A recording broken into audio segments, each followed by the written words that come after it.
Assalamualaikum warahmatullahi wabarakatuh. Bismillah walhamdulillah wassalatu wassalamu ala rasulillah wa ala alihi wa sahbihi wa mawalah amma ba'd.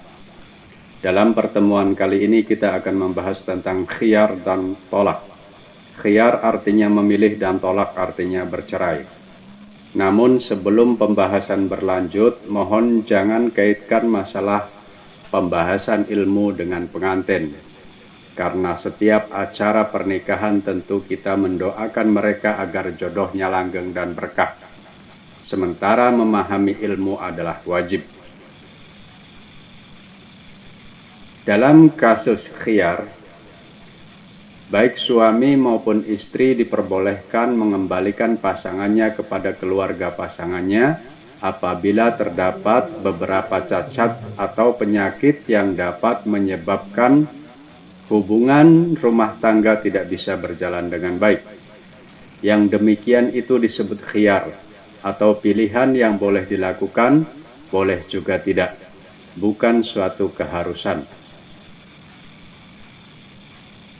Dengan syarat cacat yang ada tersebut disampaikan di hadapan qadhi atau hakim sebagai alasan yang diperbolehkan oleh hukum untuk bercerai, bukan hanya atas dasar saling setuju antara suami dan istri untuk berpisah. Pertama, seorang istri boleh dikembalikan kepada keluarganya apabila didapati 5 cacat pada dirinya. 1. Gila atau sejenisnya, yakni sebuah penyakit yang menghilangkan kesadaran dalam akal dan hati dengan keadaan tubuh yang masih kuat dan bisa bergerak. Baik gila yang terus-menerus atau gila yang terputus-putus sebelum diobati. 2. Penyakit juzam atau lepra.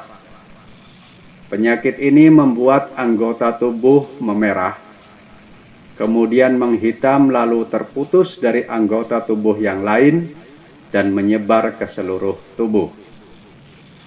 Yang ketiga adalah baros atau kusta. Penyakit ini membuat kulit menjadi putih dan menjadikan darah menghilang dari kulit dan terus tembus ke dalam daging. Berbeda dengan panu atau penyakit kulit lainnya. Yang keempat adalah al-rotbu, yakni tertutupnya alat kelamin perempuan oleh semacam daging. Dan yang kelima adalah al-qornu, tertutupnya alat kelamin perempuan oleh semacam tulang. Itulah 5 cacat atau penyakit yang memperbolehkan seorang istri dikembalikan kepada keluarganya dengan bercerai. Begitupun seorang suami boleh dikembalikan kepada keluarganya apabila didapati 5 cacat yang sama pada dirinya.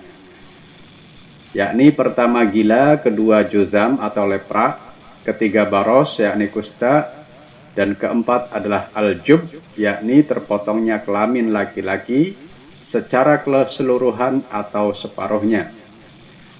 Dan yang kelima adalah al-unat atau impoten, yakni melemahnya alat kelamin laki-laki sehingga tidak dapat bercinta dengan istrinya.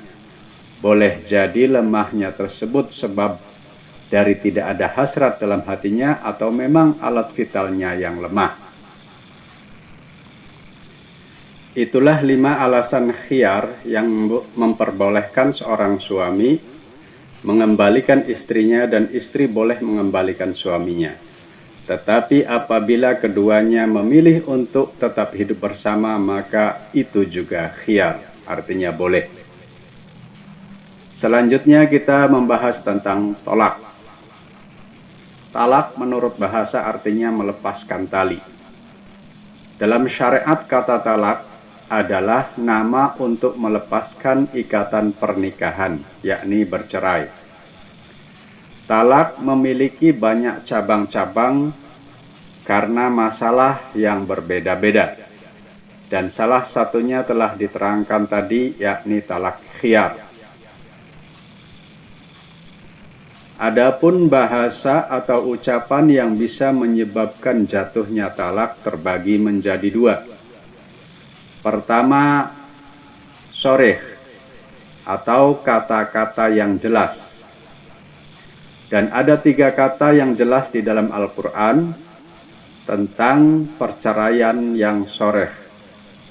Pertama adalah kata tolak, kedua kata firaq yang artinya pisah, dan yang ketiga kata saroh yang artinya lepas.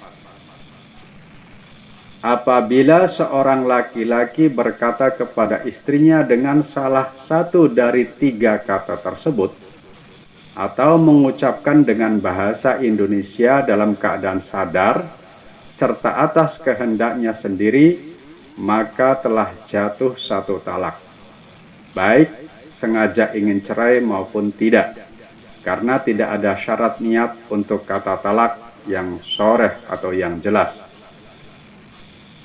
Contohnya seperti umpamanya seorang laki-laki berkata kepada istrinya, "Aku menceraikan dirimu dan kamu terceraikan," atau "Aku mentalak dirimu atau firaq dirimu dan kamu terfiraq atau tertalak."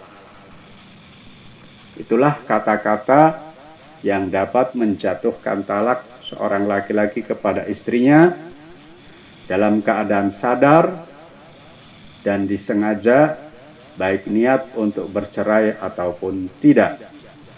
Maka hendaklah seorang suami berhati-hati dengan kata-kata itu, walaupun dalam keadaan yang sangat emosi atau marah.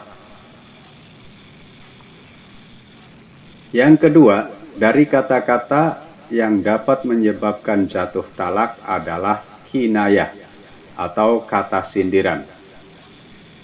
Kinayah dalam perceraian merupakan segala kata-kata yang bermakna cerai ataupun tidak. Contohnya seperti ucapan seorang suami kepada istrinya, "Pulanglah ke rumah kedua orang tuamu," atau "Aku ingin hidup tanpamu." Maka kata-kata itu bisa menyebabkan jatuhnya talak 1 dengan syarat dibarengi dengan niat mencerai istrinya. Jika tidak, maka tidak akan jatuh talak. Talak bisa jatuh dengan syarat sang suami dalam keadaan mukallaf,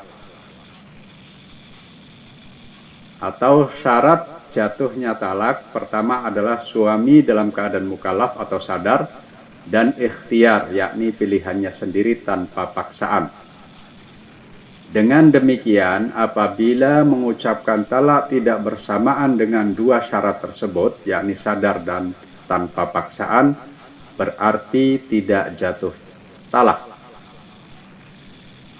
Kecuali bagi orang yang mabuk karena arak dan sejenisnya, maka akan tetap jatuh talak sebagai hukuman. Dan talak tidak akan jatuh pada 4 kejadian. Pertama, orang yang dipaksa mencerai istrinya dengan ancaman, seperti akan dibunuh atau dipenjara, kecuali orang tersebut mengucapkan talak kepada istrinya dibarengi dengan niat mencerai istrinya karena takut, atau dipaksa oleh hakim karena alasan yang dibenarkan oleh syara.